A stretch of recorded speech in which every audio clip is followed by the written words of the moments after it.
Hola, ¿cómo les va? Si están al tanto de las últimas noticias internacionales, sabrán que actualmente Palestina e Israel vuelven a estar en guerra, por décima o undécima vez en lo que va de siglo. Y como siempre, Internet se llenó del eterno debate, del eterno duelo entre los apologistas de ambas partes. Voy a aclarar mi posición. Yo personalmente estoy más del lado de los palestinos, creo que Israel comparte una mayor cuota de la responsabilidad en las muertes y en la destrucción que acontece, básicamente por el hecho de que tienen más capacidad destructiva, una de las mejores fuerzas armadas del mundo, y cuentan con el apoyo de prácticamente todas las potencias mundiales, sobre todo Estados Unidos. Aunque esto no quiere decir que respalde los ataques de grupos como Hamas o Yihad Islámica contra la población civil israelí. Pero hoy no vamos a hablar tanto de la situación política o militar sobre el terreno israelí-palestina, sino más bien de los efectos que esa crisis está teniendo en Argentina en este momento. Para los que no estuvieron al tanto, la Cancillería de la República Argentina sacó un comunicado en el que condena la violencia excesiva de Israel hacia los palestinos, al mismo tiempo que condena los lanzamientos indiscriminados de cohetes por parte del grupo Hamas hacia las zonas residenciales judías en Israel. Y este comunicado, por alguna razón que escapa a mi comprensión, detonó la ira de los anti-K más dogmáticos, por llamarlos de alguna manera, que se indignaron por el comunicado de la Cancillería y lo calificaron como una vergüenza nacional, y lo hicieron tendencia en Twitter. Y por supuesto no faltó la reacción de ciertos medios de comunicación que hicieron una interpretación interesada del comunicado y dijeron cualquier cosa. Hay imágenes, yo no sé si tenés imágenes de los... Volvé a mostrar la imagen de los cientos y cientos de misiles que arrojan los terroristas de Hamas sobre distintos ciudades o poblaciones israelíes, ¿no? Más cerca de la frontera con Gaza o no, en el interior. Es más, dijo Netanyahu que algunos de los misiles iban dirigidos directamente a Jerusalén. Cohetes que se empezaron a disparar desde la franja de Gaza cuando el Estado de Israel intentó desalojar a comunidades palestinas de un barrio de Jerusalén. Creo que eso se te olvidó. Me parece el comunicado de la Cancillería es absolutamente repudiable, y más tratándose de un comunicado de la Cancillería de un país que ha sufrido 2 atentados terroristas, entre otros respaldado por Irán, que es quien respalda a la organización terrorista Hamas. Claro. Es vergonzosa la posición del... ¿Qué tiene que ver, Leuco, con lo que se está discutiendo? Sí, es cierto, un grupo terrorista financiado por la República Islámica de Irán bombardearon hace 20 y pico de años la AMIA y la Embajada de Israel en Argentina. Eso es algo horrible y que merece todo tipo de condenas. Ahora, me gustaría que me explicase cómo eso justifica los bombardeos de Israel contra áreas civiles en Palestina. Ambas realidades no son mutuamente excluyentes. Dios santo, el mismo comunicado dice que condena los ataques con cohetes de Hamas. No sé dónde viene el apoyo al terrorismo. Es chantaje moral barato para hacer sentir culpables a los argentinos que no concuerdan con las acciones de Israel e invitarlos cordialmente a la autocensura. Y también me hace gracia el tipo del principio, que no me acuerdo cómo se llama, que dice que la torre no la bombardearon, sino que colapsó. Colapsó por sí sola, aparentemente. Hace instantes la torre Al-Jawahara en Gaza fue bombardeada, o bueno, mejor dicho, se colapsa. Vean el video. Periodismo de calidad, señores. Ay, Dios, estos dos son una joyita. Y sinceramente, ¿qué quieren que les diga? Me parece absurdo. Y no soy kirchnerista, ni peronista, ni nada por el estilo. Pero la verdad es que considero que el gobierno hizo bien en sacar este comunicado, ya que el Estado de Israel es uno de los estados que más viola los derechos humanos a nivel mundial, y existe abrumadora evidencia para respaldarlo. Si buscan en internet van a encontrar docenas de videos e informes que documentan las violaciones de derechos humanos de las que es responsable el Estado de Israel, incluyendo torturas, asesinatos, bombardeos contra áreas civiles, uso de armas químicas, desplazamientos forzados, etc. Además, no importa cuántos cohetes tire Hamas contra Israel, eso nunca va a justificar el asesinato de niños palestinos. Eso no justifica el fusilamiento de civiles palestinos. Eso no justifica que la fuerza aérea israelí destruya zonas residenciales enteras dejando a miles sin hogar, o que ataque a la prensa y a canales de televisión. Eso no justifica que Israel se cague siempre en la ley internacional. Y no me malentiendan, está muy bien criticar al terrorismo y a grupos como Hamas, pero también hay que entender qué es lo que lleva a las personas de ciertas comunidades a radicalizarse. Las condiciones materiales a las que son sometidos no les dejan otra. El maltrato al que Israel a millones de palestinos no les deja otra.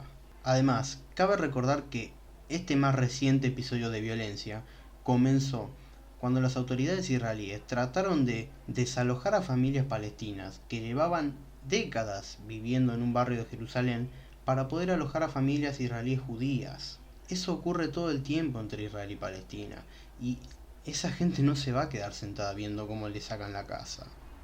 Sí, la palabra es un movimiento terrorista respaldado por Irán, con eso estoy diciendo todo. Claro. La Cancillería ha hecho un verdadero papelón y está generando el repudio de los sectores democráticos y republicanos prácticamente de todo el mundo, ¿no?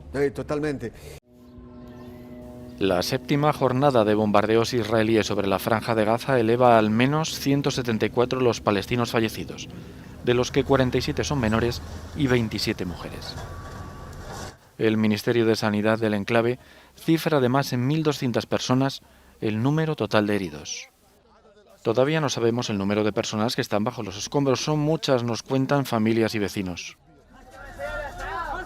A ver, voy a aclarar esto ahora, así evito cualquier riesgo de que me borren el video o que me denuncien de algo que no soy. Mis críticas hacia Israel no se basan en su carácter de Estado judío, sino en las violaciones de derechos humanos que comete en nombre de la religión judía. No estoy en contra de que los judíos tengan su propio país, ni nada por el estilo. Pero, lamentablemente, este país tiene que adherir a los principios internacionales al igual que cualquier otra nación. O al menos debería. Y no, gente, no vale decir que criticar a Israel es antisemita. No todos los judíos, por más sorprendente que parezca, apoyan al Estado de Israel. De hecho, existe el movimiento de los judíos antisionistas, que se oponen a la idea de un Estado hebreo. No todos los judíos se sienten identificados con Israel y no todos los judíos, de hecho la gran mayoría, no apoyan los tratos aberrantes del Estado de Israel hacia el pueblo palestino, del mismo modo que la gran mayoría de los musulmanes no apoya al Hamas o al Hezbollah o al Ayatollah. Criticar a Israel no es antisemita. Utilizar la persecución histórica y horrible que sufrieron los judíos en Europa y un evento concreto que no voy a mencionar porque YouTube me puede bajar el video, para justificar el ataque contra el pueblo palestino no es un argumento válido. I don't like to play the foreign audience the Holocaust card. But since now I feel compelled to. My late father was in Auschwitz. My late mother, please shut up.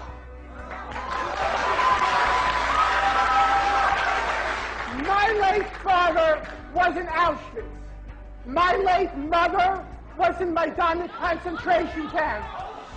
Every single member of my family on my father's side, the Jews did not take arms against the my Germans. late father was in Auschwitz concentration camp. My late mother was in Majdanek concentration camp.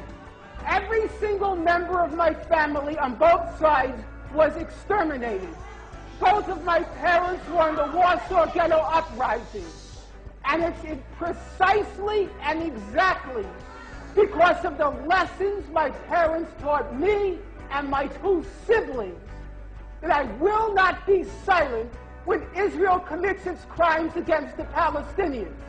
And I consider nothing more despicable than to use their suffering and their martyrdom to try to justify the torture, the brutalization, the demolition of homes that Israel daily commits against the Palestinians. A ver, por un lado entiendo por qué hubo ciertos sectores que reaccionaron de manera tan negativa a este comunicado. En primer lugar, porque los anticamas furiosos, como ya dije, se van a oponer a cualquier cosa que diga o proponga el gobierno, sin importar qué sea lo que proponga. Y en segundo lugar, como por supuesto criticar a Israel es de zurdo, el gobierno se está aliando con no sé cómo la llaman ahora, la alianza Castro comunista, chavista, macrista, internacional para destruir a Occidente o alguna boludez así. Y esto demuestra una tendencia bastante común en las discusiones sobre política, no solo en internet lamentablemente, sino también en varios círculos periodísticos y televisivos. Si criticás a Israel, sos un zurdo. Si criticás al gobierno de Cuba por cualquier cosa, sos un fascista, ultraderechista, bla bla bla bla bla bla bla. Si criticás al gobierno de China por cómo trata a los musulmanes, también sos un ultraderechista, hijo de puta, bla bla bla bla bla. Si yo critico las violaciones de derechos humanos de un gobierno o grupo armado determinado, seguramente va a saltar alguno que me diga, ¿y por qué no criticar las violaciones de derechos humanos de X país? O las violaciones de derechos humanos de X gobierno o de X grupo. Derechista de mierda, ¿por qué no hablas de lo que pasa en Colombia? Zurdo de mierda, ¿por qué no hablas de lo que pasa en Venezuela? Seguramente se habrán topado con este tipo de comentarios antes. Pero el problema con ellos es que como argumentos son basura, porque lo que consiguen es que se desvíe constantemente el foco de la conversación. Desde la oposición critican constantemente a Alberto Fernández por ignorar las violaciones de derechos humanos que tienen lugar en Venezuela, por ejemplo. Pero también lo critican cuando habla de las violaciones de derechos humanos que hay en Israel. Entonces la verdad que no entiendo, ¿está bien o está mal hablar de las violaciones de derechos humanos que hay en otros países? ¿Cómo sé cuándo está bien señalar o no señalar al que está violando la ley internacional? ¿O será que como siempre los sectores políticos simplemente agarran el discurso de los derechos humanos cuando les conviene y cuando no les conviene lo tiran a la basura? Y que su indignación sobre las violaciones de derechos humanos es bastante selectiva, a decir verdad. La realidad es que cualquier gobierno que viole la ley internacional o los derechos humanos debería ser igualmente condenado. Estemos hablando de Israel, China, Venezuela o Colombia. ¿El gobierno debería criticar las violaciones de derechos humanos que tienen lugar en Venezuela? Sí, por supuesto. Ahora, no está mal que critique las que tienen lugar en Israel. Bueno, y eso ha sido todo por hoy. Espero que les haya gustado mucho el video. Un poco más corto del usual, pero bueno, ya voy a hacer uno más largo. Y si tienen ganas, suscríbanse, compartan el video con sus amigos y sus conocidos que saben que me ayudan mucho. Bueno, adiós.